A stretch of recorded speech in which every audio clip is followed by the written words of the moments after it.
On today's show, we interview Kevin Wilson, a professional hitting consultant to many professional hitters, and we talk about his approach to coaching the person first, which coaches the hitter automatically. Welcome to another episode of the Baseball Awakening Podcast, where we dive into the raw, unfiltered, unsexy side of player development. Get ready for some knowledge bombs with your host, Geoff Rottmayer.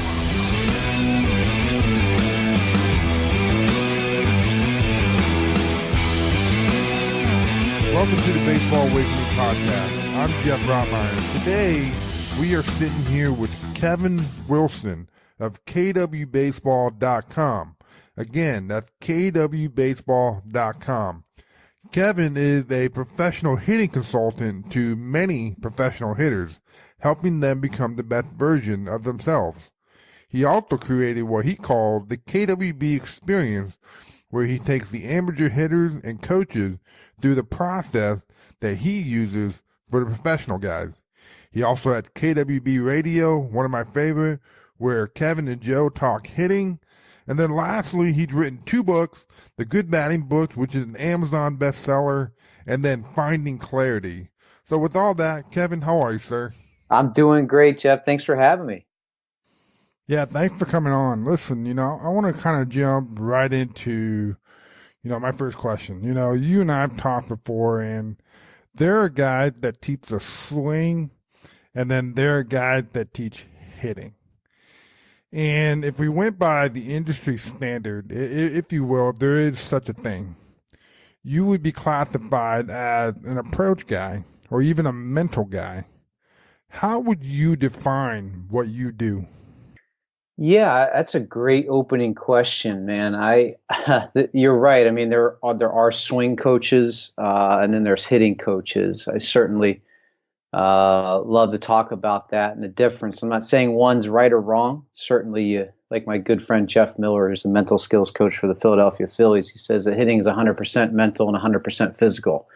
You certainly need both, right? But I think you're correct in saying that I lean more towards the approach and the mental side of things. Doesn't mean that I discredit the swing mechanic. I think you certainly need it. We certainly work on it. But yeah, I'm more interested in you as a person, as a hitter. I'm more interested in how you tick, how your mind works, what's important to you, where you are in your life. If you're 17, if you're 25, if you're 35. And so for me, I'm a big believer if you coach the person first, the player, in this case, the hitter, shows up second, kind of automatically. And so I'd love to ask questions. I love to dive into the person, really get to know them, because I'm trying to meet them where they are at in their life, in their career. I don't like starting at ground zero for everybody, because everybody's not there. Everybody's at different stages. So yeah, I am definitely one who loves to dive into the person, understand their language, understand the way they learn, and then build out from there. Yeah, and over the years that, I've been doing this, talking with you, following your work with your blog on KWBaseball.com, your podcast, KWB Radio on iTunes, as well as your book, The Good Batting Book, and the Amazon bestseller, and then Finding Clarity, I started really to kind of appreciate this side of it. But you know what, Kevin, I'm kind of curious, how did this start? Did it start when you got done playing and started working with guys? Or did you evolve into the understanding of getting to know the player and how important that is? Yeah, I did not start that way. When I started KWB in 2001, I just thought that, and it wasn't necessarily wrong. I'll say that I started kind of just teaching guys the way that I did it. I was a switch hitter. I had 2 different swings, 2 different approaches, but that's kind of all I knew. And I think anybody can relate to this as you start teaching, whether it's baseball or school or whatever you're teaching. I think we just kind of rely on what we know at the moment. And because we don't know what we don't know. And I certainly was in that place. I didn't, I had only worked on me, and I was kind of unique in that right, because I was a switch hitter. There was only a few of us out there. But as I started to do lessons, I was doing a ton of lessons. I did that for 10 plus years. And I tell people a lot, I said, that was a blessing. And for any of those listening that are doing lessons and grinding it out, God bless you. I've been there. There's a kind of a love-hate relationship with it at times, because you're grinding in the cage, but you're also pouring into people and helping guys. And for me, those 10 plus years of helping, whether it was an 8-year-old, a 10-year-old, a 15-year-old, a college player, I learned so much from just observing, trying different things, throwing things against the wall. And as I started early on, I realized pretty early within the first year that, man, not everybody's the same.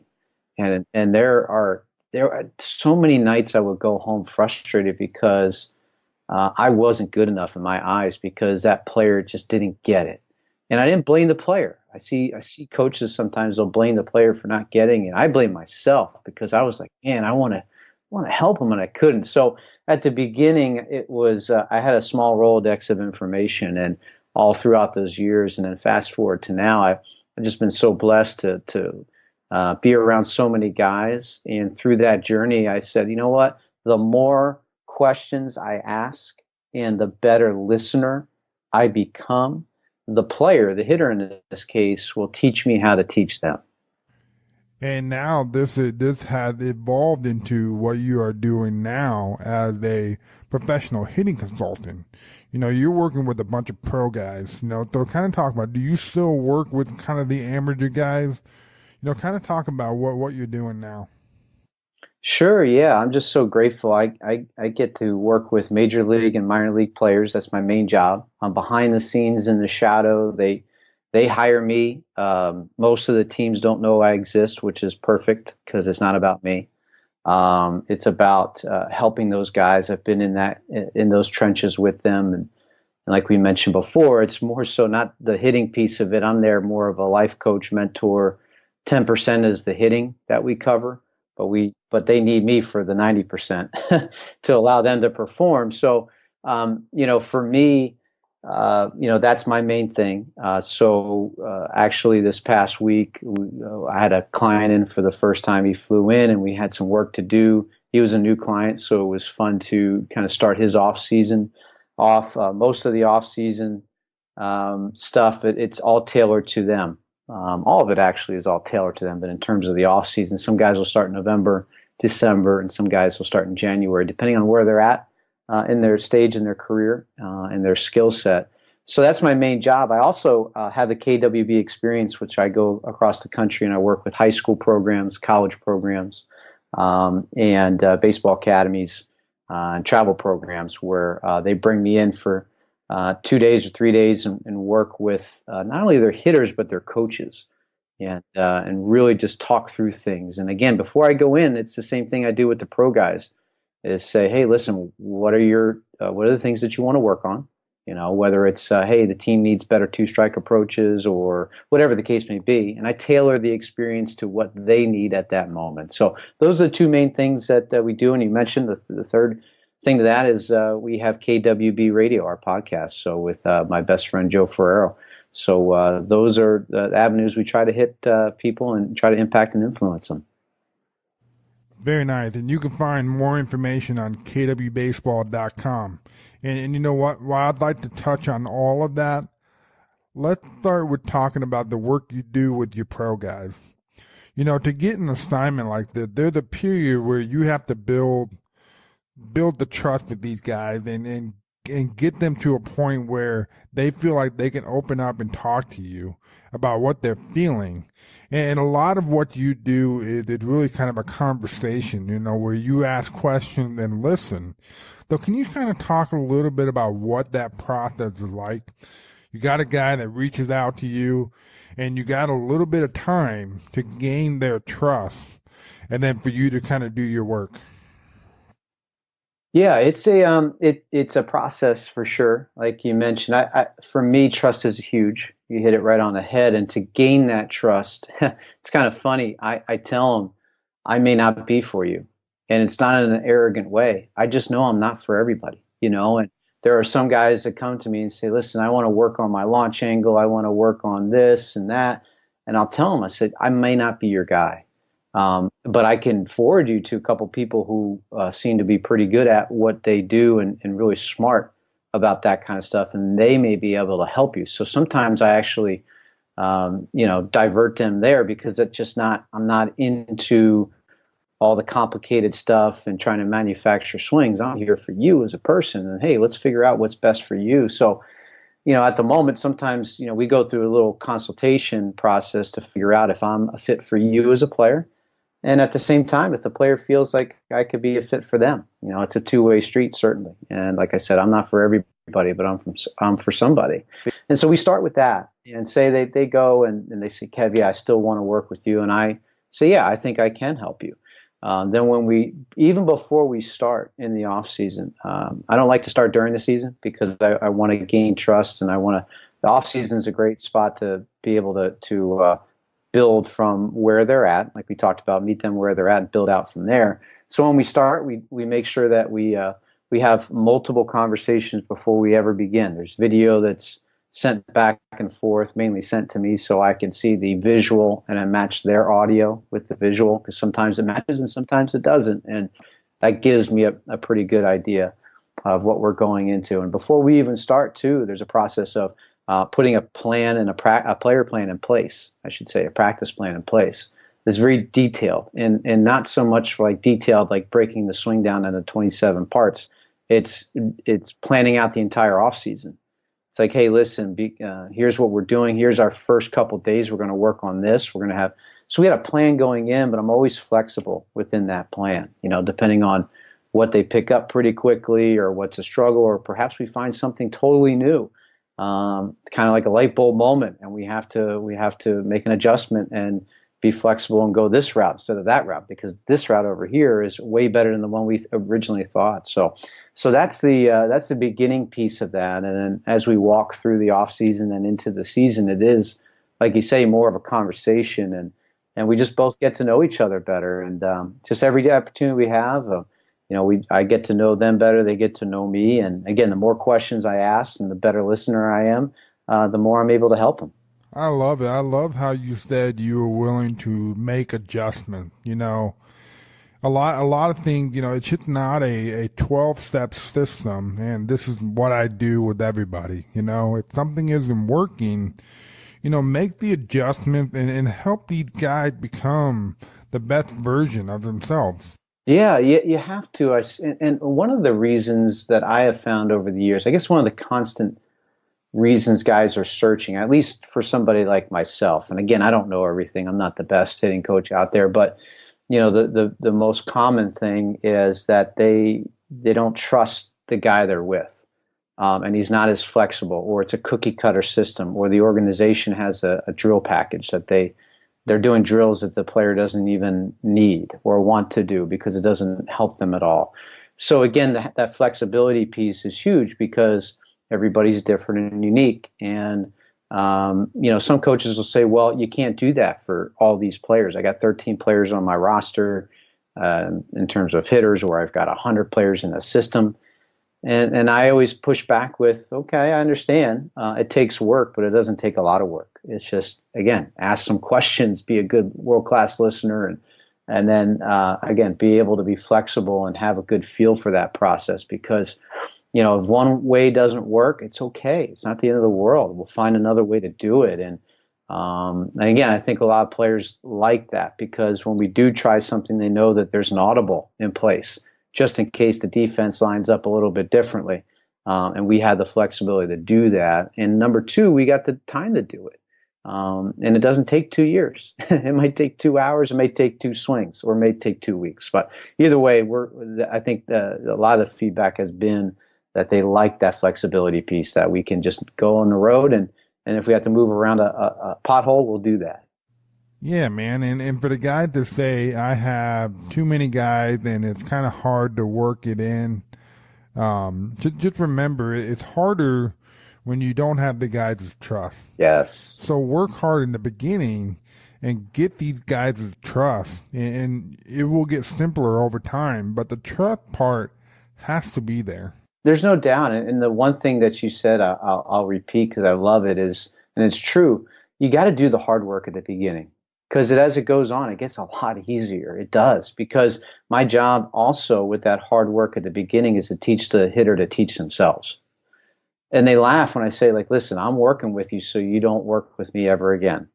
And that's a terrible business model if you're looking for that. But at the same time, it's the truth. My job is to help you be your best coach. And as the days and the years go by, I'm there for emotional, mental, moral support, all that kind of stuff. And just as a reminder guy.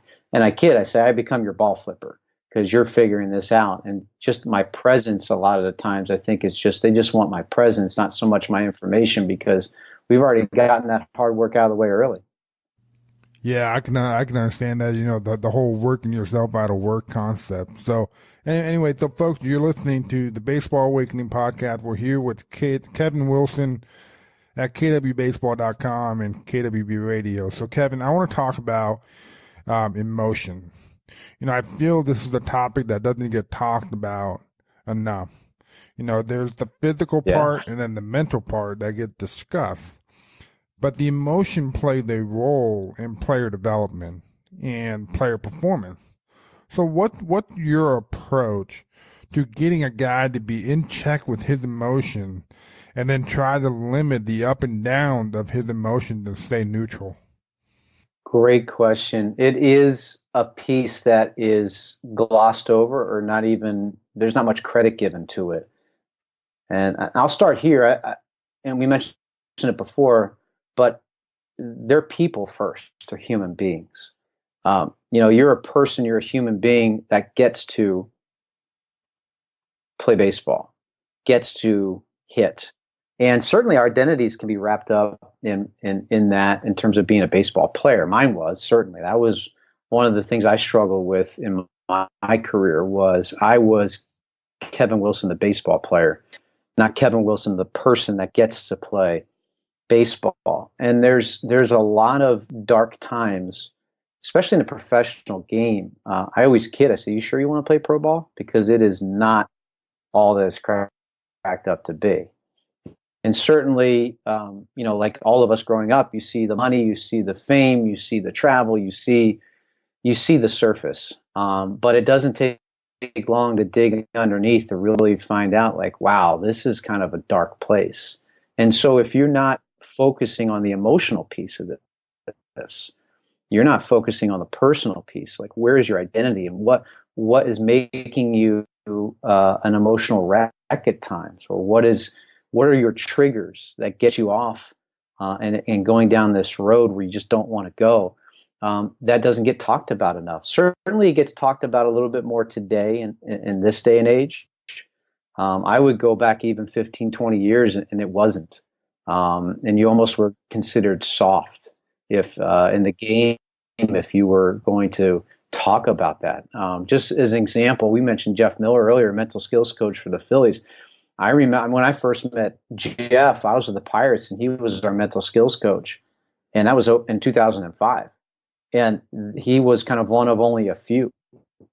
And now, he's with the Phillies, and he's the head of the department, and he's got this wonderful woman, Hannah, doing a lot of work for him at the lower levels.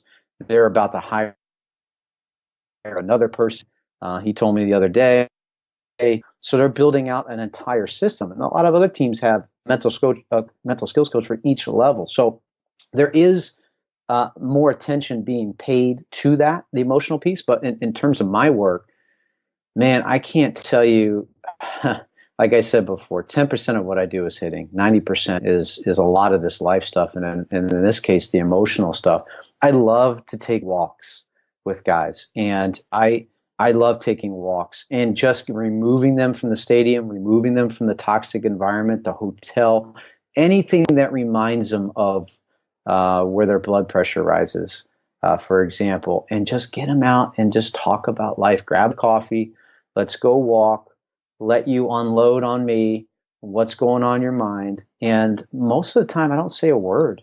But I want to provide that avenue so that they can just unload and vent and get it off their chest. And certainly there are times that we have discussions back and forth, but I found most of the time I just walk alongside them. Their coffee is full and mine's finished because they're doing all the talking. And I'm just trying to be the best listener and sympathize and empathize in some cases with them. And then they're good and they go back and then they crush it because what do? We just took a walk. So the emotional piece, long-winded answer to your question, is an emotional piece is something that, doesn't get enough attention. And I don't know why. I'm not smart enough to figure out that answer or put a pin on it. But you kind of touched upon it. We just kind of touched upon it a little bit. Just, some people either don't want to go down that route or they don't think that it's that important. Or maybe it's uncomfortable for them to have that conversation. But it's a huge piece that's missing in development today. And if you have that, boy, look out, your player starts to take off. I agree. And I like when you said that sometimes you just don't say a word. Sometimes we have to realize that when they talk, they're not always looking for an answer. Sometimes they just simply need to talk. Yes. And that's the thing. It's, I'm blessed. I've been around so many different, schools and batting cages and baseball academies, and I've seen a lot, and I've learned a ton, good and bad. And part of the thing that I've seen a lot, way more than I haven't seen, unfortunately, is like I like to say, power coaching, where a player takes a swing and then there's just a downpouring of cues and this and that, and it really is just kind of like just talk.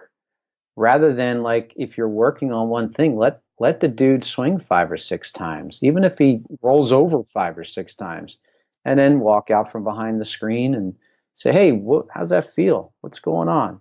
And again, continue to push the ball back in their court to try to figure things out. So to your point, silence is sometimes the best teacher. I agree, and that's something that I learned from you. Instead of when you're working with a guy in the cage, when things are off, instead of telling them, ask questions. Instead of giving them the answer all the time, because what I've learned, what we see and what we perceive is not always what's happening. So asking questions, because something different could be going on. And it's not always mechanical, which is kind of the normal default.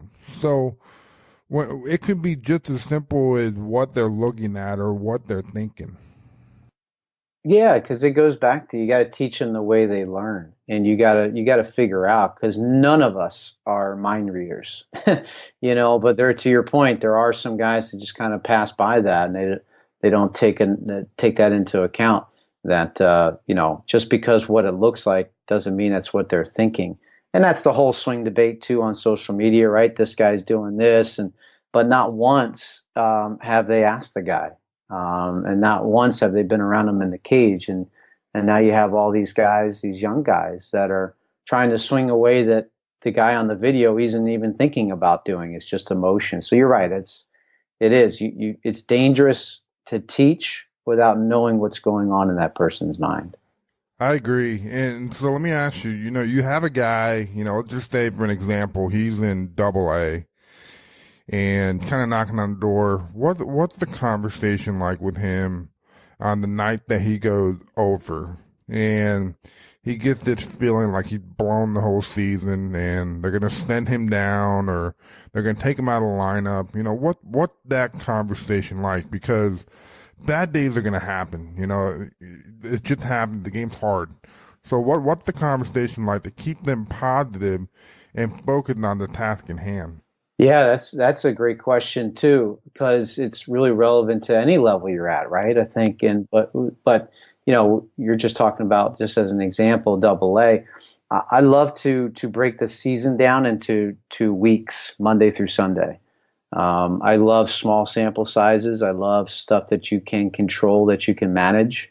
It's a lot easier to manage 7 days than 140 days at a time. And so, Monday's always opening day, because if you think about it, the beginning of the season, we're always optimistic, right? We've been working out, we've had spring training, or we've been just working out and getting ready for the high school or college season, and we got no stats. We feel good.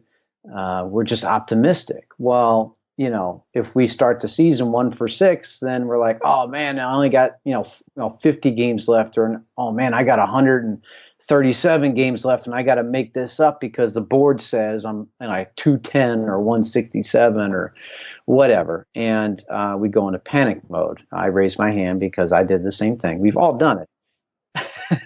And so I like to break down the season into 7 days. So Monday's opening day. And on Sunday, like you go into the week having a plan, whatever is planned. I'm going to hit as many fastballs in my zone as I can. A very simple plan, something that's for you. I'm not saying that's for everybody, but just as an example. And on Sunday, let's look back and see how you did. Meaning, how many fastballs did I square up in my zone? And it could have been I did that 4 times a day. Or maybe I did it 4 times on Monday, twice on Tuesday, 3 on Wednesday, none on Thursday, 1 on Friday, 4 on Saturday, and 2 on Sunday. And on Sunday night, look back and say, okay, did I execute my approach? And in that case, you did. That was a pretty good week. That was a lot of fastballs being squared up. That's almost like a player of the week type of week right there. And then you say, okay, what did I do well this week? How did I do that? And then on Monday, you go back and you continue to execute the plan, learning a little bit more of how you did that. And just say the next week, you didn't have such a great week. Maybe you had a couple offers, right? And, but you still executed your approach. Or, man, I missed that fastball, change up in the dirt, whatever. On the next Sunday, you go back and again, you figure out why. So the initial day of going 0-for-4, as an example, doesn't sting as bad because you're playing the long game, but you're also playing the long game of 7 days, which is pretty manageable. You're not trying to play the long game of 26 weeks or 7 months. And so I like to do that, whether you're playing twice a week in high school or you're playing 7 days a week in pro ball. Either way, I love breaking it down Monday through Sunday because you can manage that and you can kind of keep check with what you're doing in terms of your intent, your purpose to your approach, and just executing an approach because, that we can't control what the ball does once it leaves our bat. So an 0-for-4, to me, the big question is like, what was that 0-for-4? Was it 4 lineas or was it 4 Ks swinging at balls in the dirt? That obviously will tell us the story there. Receive a Baseball Awakening decal by subscribing on iTunes and leaving an objective review. To claim your decals, screenshot the review and email it to Geoff@baseballawakening.com. That's Geoff at baseballawakening.com, and we'll get that your way. I love that, man. Break it down to weeks. So that brings me to this. If you're barreling up baseballs, and like you said, we can't control what happens when the ball leaves the bat. And the guys that understand that have more neutral with their emotion. And then there are guys that understand that, but they still let it get to them. And I don't know, maybe it's because they don't have a mental checklist that they go through and recognize that they executed their approach, but the results wasn't what they wanted. Yeah, and that's a difficult fine line you walk, right? I mean, but it kind of goes back to being able to navigate that, goes back to what we were talking about earlier here in our conversation is, again, having those conversations with the players and in the off season, building a great plan. So we don't build a swing. We don't just build an approach at the plate. We build it all and say, hey, listen, during the season, here's what you're going, here's your approach, here's your purpose to what you're doing. When you get into these, when you feel that your thoughts and your emotions are going this way, how are you going to correct them? We prepare them for it all. And, we make sure that we can't prepare for all the things that are going to happen. But for the most part, I don't want that 0-for-4 being the first time they think about being 0-for-4. In fact, I want them to understand how to navigate all that because I'm a big believer in how you respond to a situation can totally change the situation itself. So if you're prepared, like the military saying, embrace the suck. Like they're prepared. That's all they do in the military. They prepare for the worst case scenario, so that when it does happen, it's not a reaction. They just respond. So we try to do the same thing with our hitters. Oh man, I love that. So let's talk routines. I know you're big on them. I'm big on them. What's your process in helping a guy starting to think about developing his routine? Well, number one, you need a routine, even if it's a bad one. Just have one. A lot of guys don't have one. But certainly, if you have a bad routine, that's not a great thing either. But at least you got something. At least you got started. So for me, routines is huge because, again, this is a life thing. I love using baseball as a platform to teach life. And even these pro guys, they got to stop playing at some point. I mean, this is not the PGA Tour where you can play to your 70 and make some money. Once you hit 30 in today's game, you're kind of on the way out, which is unfortunate. So your window's even smaller than even 10, 20 years ago. So the routine is huge, because the routine, for me, it covers a couple of things. You have to have a purpose for everything you do, and you have to understand why you do what you do. And so whether it's a routine off the tee, routine before the game, your routine, how much sleep you get the night before, what food you're putting into your body, are you doing yoga? Do you need to stay away from heavy weights? Do you need to know what your body needs? All that. And all that's important for hitting. I mean, and kind of like, what are you doing off the field? What's your routine off the field? Are you thinking about baseball 24/7, or do you have to go get yourself a girlfriend or something like that? Do you need something or you got to paint or read or create or do something to get your mind off the game? And so all these routines, both on and off the field, are important. And for me, the routine does not have to be complicated. It's simple. You don't have to spend a ton of time on it. You just have to be, disciplined in that routine to do it every single day. And a routine is, again, to have it is one thing, but to understand why you have it and have tremendous purpose in everything you do within it is going to lead to that success and lead to that confidence over a long period of time. I agree. And I've seen guys that started to really understand their routine and understand why it's important. And they started to work smarter and be much more consistent. Because if we struggle as hitters, we got to go hit 400 balls off tee and do something physical, when really just kind of keeping in check with our routine, we know everything kind of in check. Am I right in that thinking?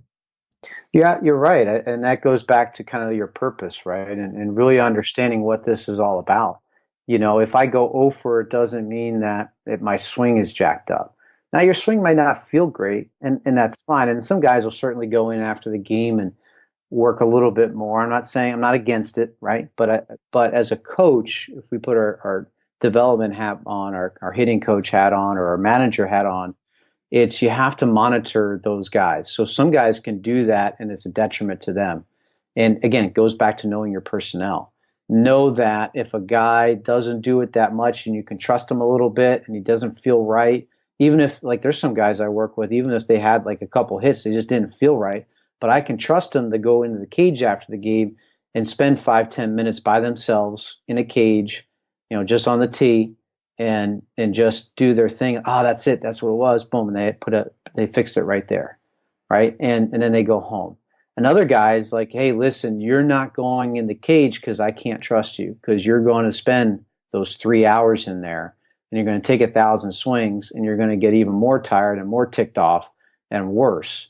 Pack it up. Let's go home, or let's go, take a walk or have dinner, or, whatever. Play Fortnite. I don't care. Just do something else outside of the game to get it away. And then tomorrow, when we come back, let's address it. Because sometimes all you need is just to sleep on it, or just to chalk it up to like, hey, it's baseball, man. This is life. It's never perfect. It's going to be messy. I like to say hitting is messy. It's going to be messy. And you have to embrace both the good and the bad with it. Very nice. I love the routines. So let me ask you this. We got a guy that you know really well, and he trusts you, And he's hitting really well right now. I think they're going good. Days are good. But as a coach, you can see that something's off based on your understanding of him. Do you tell him that, or do you let him go? This is a great question, and one that I don't get a lot, but I think it's very important. The simple answer is you just put it in your back pocket. If a guy is going well, let him ride that out. Because in the big leagues, the guys that are really good, they go on about 2 to 3 at the most, maybe hot streaks a year. So if you're getting 700 at-bats, if you're playing every day, you're only going to go on 2 or 3 hot streaks a year. And those hot streaks usually last about a week and a half to 2 weeks. That's it. And so if you're going to be good, and let's break this down. 700 at-bats, if you're really good, you'll get 200 hits. So how you handle the 500 at-bats of those 700 allow you to have an opportunity to get 200 hits. And so when you're going through your thing as a coach, as they're going through and they're on this hot streak, and you can kind of see it before they do, right? Because that's the part of the coach that is, we're the visionary. We're the guys that's kind of been there and done that. We can kind of see a couple steps ahead. It's very, very hard to stay silent on that. I understand, totally understand. But I promise you it'll be well worth it, because one, it allows them to ride that out as long as possible, because again, they're only getting a couple of them. And even if you play a shorter season, you might get fewer than that, right? Or your hot streak might be your high school season, might be it. It might be it, right? Depending on where in America that you play, or the world, whoever's listening to this. So, so let them ride it out. Second, the reason why that you keep mum on it is because once they start going in the other direction, you have something to give them. Once they start going bad and they come to you, it's not like, well, let's go in a cage and try to figure this out. No. Hey, listen, this is what I was thinking. What do you think about this? This is what I was seeing. What do you think? Go. Because it's in your back pocket, because it's the thing that you've seen that was glaring to you, that was going to jack them up at some point, and it finally did. Now you've got the key that unlocks that problem, and now you've got the solution for that problem, is probably a better way to say it. And he thinks you're a genius because he thinks you just came up with it, but no, you've been sitting on it for a couple of days or a couple of weeks. Yeah, man, that's tough, but it's frustrating going to a ballpark and seeing a guy that's just tearing it up. And then the next thing you know, his coach has something to say. And typically, we're talking mechanics, and it's like, come on, man, just let him play. It is. And there's a lot of feel that goes into coaching, right? Like it's and not everybody has that feel. And that feel is learned. It's not like you just have a bag of feel you can buy at Target, like it's part of it. And some guys have it and some guys don't, to your point. And so having that feel and that patience piece is like, listen, we're playing the long game here. I get it when guys are trying to help, they're trying to fix them. But in this case, in this example of what you're talking about, is the dude is going fine. Like, he may have his B swing. He may have the 1.0 version of himself, but he's getting it done. Let him live that out. Let him enjoy that. Because like I said, if it's 700 at bats, 500 of those are not enjoyable, And so why don't you let them have some enjoyable moments? And then when things start going the other way, you've got that solution. So yeah, it's a feel to it. It's a communication. We talk about timing as like the number one thing to hitting. If you're on time, everything else works.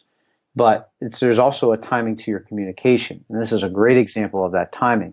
Hold it, put it in your back pocket. The timing is not right now when you see something and he's still going good. The timing of it is when he starts going bad, you have that solution to his problem. Yeah, so coaches, dad, players, when things are going good, let the player ride it out. So, hey, Kevin, what's the conversation like with a guy that's been demoted or he's been released and he's not getting any interest from affiliated ball and maybe he's playing independent ball? What's that conversation like? Because to get to that point to see that the big league within the reach, the guys lose sight of that. So kind of what's that conversation like? Yeah, those are interesting conversations because, like most of the other conversations, they're all individual and unique to each person, right? In their walk and where they're at in their life. Some guys are like, well, I gave it a shot. It was good while it lasted. I did my best. I'm ready to move on. And some of those guys might be starting families. Maybe they just got married. Maybe they have kids. Or maybe they're just older and they just want to do something else because, like we've talked about earlier, it's a tough, pro ball is not for everybody. So you do get beaten down a lot. Some guys just want to change the scenery and they just said, I'm done and move away. There's other conversations where, they still feel that they have it, whether they're correct in that thinking or not. I would never tell a guy, say, like, listen, you don't have it. I've been in that situation myself. So to each his own. I'd rather you kind of run out the tank, run out of gas, just run it till it dies, so you don't have any regrets and can kind of leave it if that's where you're at in your walk. And then there's other guys that say, you know what, I still like doing it. I really don't know what I want to do. Maybe I'm 23, maybe I'm young, maybe it was a high school draft and I just really don't know what to do. And I'll do it for a year or two and see if I can get picked back up. And we just like to play. And you're certainly not doing it for the money. So all those conversations, I wish I can give you a better answer, but all those conversations are unique. But again, it goes back to the theme of I'm just going to try to meet them where they're at and try to give them sound advice to where what they want, not necessarily what they want, but what I think they need to hear at the moment to whether, for them to make the best decision for them. Yeah, that would be a tough and interesting conversation. So let's jump to this. At the hitter, the studying the game part, so understanding how they are pitching you, understanding what pitchers are throwing when they're behind the count, and stuff like that. When you start talking to a guy on this, it kind of becomes an information overload. So there's a tough time starting the process of identifying what guys are doing to you. So what's your advice? Instead of just saying to a guy, hey, you need to pay attention and need to watch the game, what's the first thing you would say to get them to start this understanding? You touched upon, before I answer that, you touched upon something that, part of my second book, Finding Clarity, hitters are drowning in information but starving for wisdom. And you touched upon that, and it's a big problem. A lot of guys coming to me are just confused because there is so much information out there, so many big words and this and that, and they really don't know where to go. So it kind of leads to your question in terms of how do you approach that, how do you approach that conversation of trying to get guys to really pay attention? Well, you're not going to pay attention, number one, unless you understand it. Is my experience. I didn't pay attention in school because I really didn't understand half of school. But there were some subjects in school that I really understood from the get-go, and I was thirsty to learn more about it. I knew I could understand it, but I knew I didn't know it all. So I was pretty thirsty to drink from that cup. And so for me, it's a conversation in terms of, again, it's a feel to the situation. It's like, okay, is this guy ready to learn? Because he understands it enough, or does this guy need to understand the basics, the fundamentals of it? And a lot of guys, and this is not only a problem in high school and college, this is the problem in pro ball too. Because all these guys playing for the most part, because Chase Utley's retired, Joe Mauer's retired. Just go down the list of guys that are 35 and above. These guys are out of the game. They weren't really in showcase baseball. Like my generation, we weren't in showcase baseball. So most everybody from the big leagues down has been in showcase baseball. And so they've been lessened out. They've been lessened up, I should say. Go to a hitting coach like myself, go to a lesson. I'm not saying it's bad because I'm in it, but they also haven't played wiffle ball in the backyard. They haven't played stickball or pickup baseball, or they just haven't played games, And so what you're ending up doing is they don't understand the fundamentals because they haven't done the fundamentals, and they could get by with showcase on just running fast, throwing hard, and just trying to hit tanks. And they don't really know much of what they're looking at. So if that's the case, if they don't know, it's over time, again, planting seeds every day and just being like, hey, did you notice he threw a fastball there? Or did you notice that the field was shifted over here? Or just, again, plant seeds for them. Like, I can't teach them anything, but I can make them think. And by making them think, I can get them to learn. So if they learn the fundamentals, then they start getting thirstier for the details. So you can't skip steps in that. And I think that's sometimes what happens is I was guilty of it, still guilty of it sometimes. You get excited and you're like, oh man, because again, we had the vision, but making sure that you understand the person you're talking to before you have that discussion of what they're looking at, because most of the time they don't even know what they're looking at. It's just like video. Kids are all on Instagram and they see tons of video, but if you ask 9 out of 10 kids, they have no idea what they're looking at. They just go by whatever the comment says to look at. And so they're blind mice going into it. So if you can help them with the fundamental piece and build that platform, then your discussions maybe halfway through the year, or if you're really playing a long game, maybe next year when they're a sophomore, or next year when they're a junior in high school or college or whatever. And then you can talk to them a little bit more about what they're seeing, because now they have a fundamental idea of what they're actually looking for. They're not just looking for at a pitcher saying, oh yeah, his leg came up higher, or yeah, he threw that ball in the dirt. Well, all that kind of stuff. So you try to help them with the fundamentals so that therefore you can teach them a little bit more at their speed, not so much the speed that you want them to learn at. Yeah, great answer. I love what you said at the end, at their speed. You learn from trial and error, and the more you do it, the better you'll get. So we got to quit jumping all over kids as they go through this learning process. I had a conversation recently with a coach on this whole studying the game part, and what we discussed is that the coaches that stay in the dugout, they need to be preparing their hitters about their bat. They got to get them thinking about the situation, point out things that they need to be aware of. What's your thought on that? And we're not talking mechanics, we're talking approach and having a plan. I love it. When I was coaching in teams as a hitting coach, I would just set up shop right on the end of the dugout as they would go to the on-deck circle. And I would have guys stand next to me. It was mandatory. So you guys stand next to me before you go on the on-deck circle. And so basically the guy in the hole. Always stand next to me. Now, doesn't mean that we talked.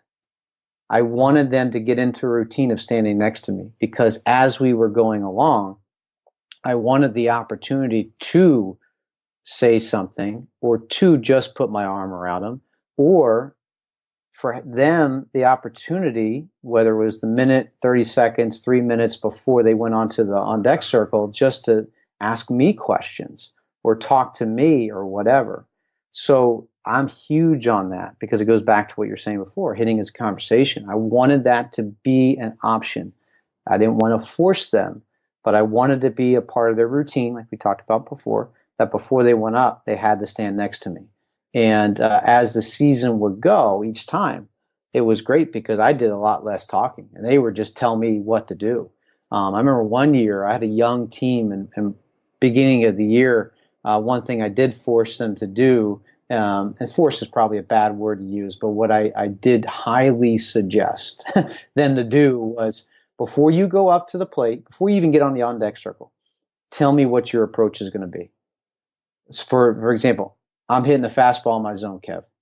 Okay. And I told him, I don't care if you get out. I don't care about that. I want to know that you can trust your own approach, and you're actually going to do what you say. Because you'd be surprised at how many guys said, I'm going to go hit a fastball in my zone, and they take the fastball in the zone, they swing at the 2 breaking balls in the dirt. So it was holding them accountable. So again, I was teaching them a lesson with really not even saying anything. And even if I said, like, man, you know what? He's saying fastball, but there's a guy on third base, and last time he was, every time there's a guy on third base, the guy throws an off-speed pitch, especially early in the count, but right over the middle. Like, even if again, fighting the urge, I wanted a teachable moment because I was playing the long game.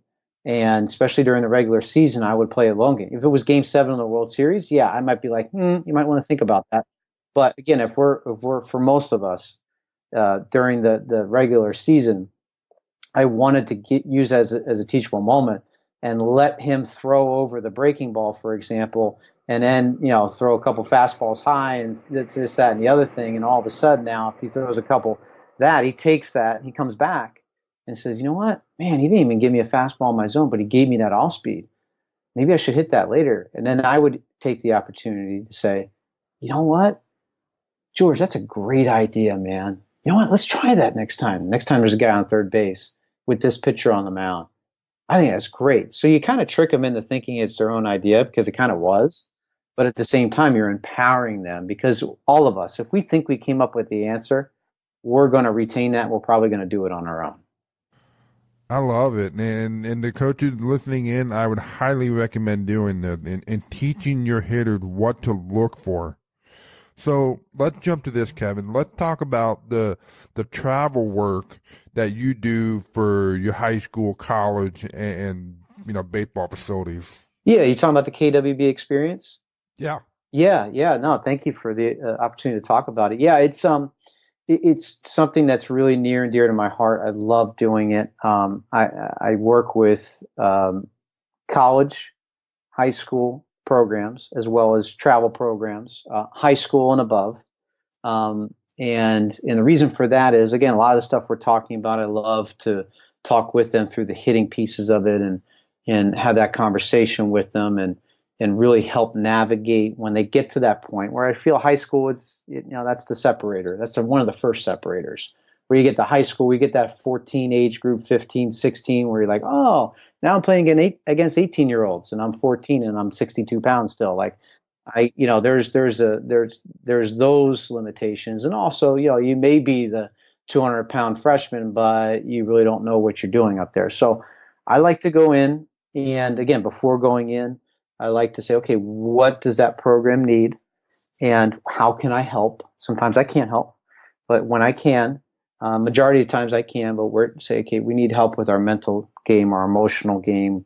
We're going to need some help with some of our guys with our swings, and we certainly do that. But I spend a couple days with them, and we have classroom style sessions where we go over the purpose to hitting.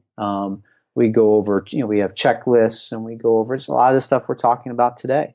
We're talking about hitting, and then we go out in the field or in the cages, depending on where it's at and the time of year and what they want, and we'll work through what they need to. And it's great because we spend hours together, and I get to know them. It's not just a fly in, fly out type of deal where it's just like a talk. And there's nothing against that. I certainly have done that in the past, but over the years, I'm like, man, I just found so much. There's so much more that we can do when we do spend a couple days together and a lot of hours. And the player gets to trust me. I get to know them more, and I can make better suggestions because I get to know them better. And again, everything is molded and shaped to what that program or that organization needs at that moment. And it's just I'm just blessed to be able to have those opportunities, and I'm just so grateful because I learned so much from the coaches and the program and how they do it. So they may think that I'm helping them, but at the same time, they're helping me because they're opening my eyes to something that they do that maybe I'd never heard of before, and I like, and it works for them. And so I pick up on that stuff too. That's awesome, man. I know Kevin's heart feeds off of this KWB experience, and you can find more information on this on the KWBaseball.com. I highly recommend doing it. And I haven't done it myself yet, but I will. And I know there will be tremendous value in it. Thank you. KWB Radio. Love it. Learn so much from it. You and Joe and whoever the guest is. So for the listener, be sure to check that out on iTunes. I love what you and Joe are doing over there. Thank you. Thank you. Yeah, I mean, it wouldn't be what we have at KWB Radio without my best friend, Joe Ferrero. I knew that when I started it, I needed somebody that, like him, who knew what he was doing in terms of the communication piece, but he's got a great voice, and he's a baseball guy too, but he's also a great interviewer. And I'm just the guy, I'm just the guy, the sidekick, and that bring guests on. I'm kind of the guest booker. I guess that's what we've turned into those roles. I bring the guests on, and he helps me crush it with the guests. And we always say the guest makes the show. If it's just me and Joe, that's why we don't have too many with me and Joe. I don't feel like they're our best episodes. I feel like we just sit there and we just talk about our fathers all day long. But when we bring guests on, we're just so grateful that they come on and talk about what they do. And yeah, it's a hitting podcast. Sometimes turns into a food show. Sometimes talks about life. And I think we've got a nice blend, and our guests have been great to be able to talk about all those. And we just try to impact, just like you're doing. We just try to impact somebody when they listen, and we don't know who's listening, and we don't know how we're going to be impacting them, but we're just grateful that they do listen, and we're just hopeful that one thing stands out and changes something in their life. Kevin, it's been a pleasure speaking with you, man. And as always, I learned a lot, so I appreciate you coming on. No, thank you, Geoff. I really do appreciate you doing great service to the baseball community, and just so grateful to be on your podcast, and continue to keep up the good work, and don't stop, man. I mean, podcasts are great, and I'm just so grateful to be a very small part of something that you're doing that's so great in this game, man.